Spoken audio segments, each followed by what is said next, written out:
enforcement will come to order.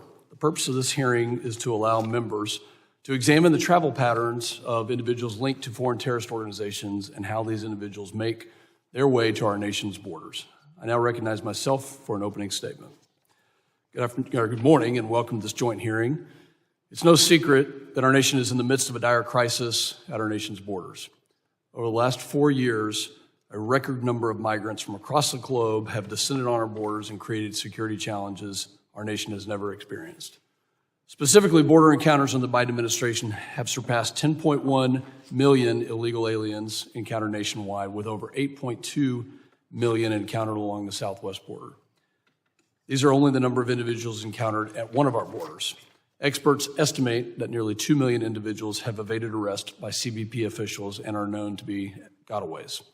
The most glaring statistic that alarms me and this subcommittee, the two subcommittees that are here, is that 382 individuals whose names appear on the terror watch list were stopped trying to cross the U.S.-Mexico border illegally between ports of entry from fiscal year 2021 to date.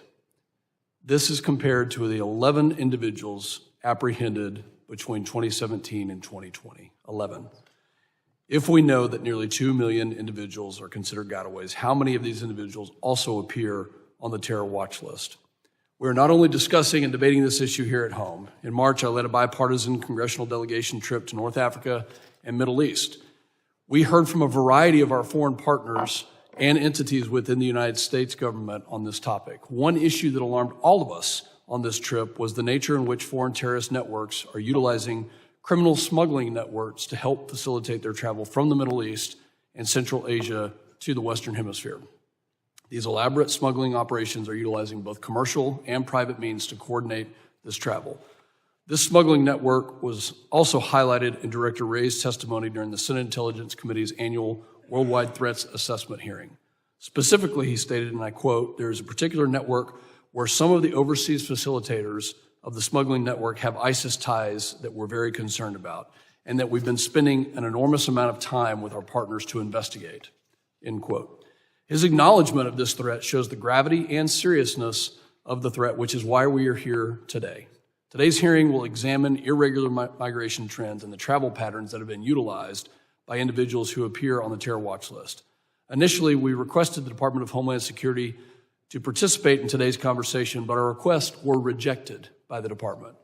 For a department that was born out of the aftermath of 9/11, it is deeply disturbing that they will not come to this committee to discuss terror threats to the United States and how this administration's policies have created the threat environment that every American is now living under. I do not know why DHS has refused to participate today and provide answers to the American public. However, my best guess is that the Biden-Harris administration is attempting to hide from the public and not take accountability for their policy failures. I have full faith that the American people are smarter than this and that accountability for this administration's failures will be upheld. Thankfully, we do have a distinguished panel here today that can share their expertise and experiences in their respective roles. I know that they will provide valuable testimony to help answer the questions that the Biden-Harris administration refuses to answer.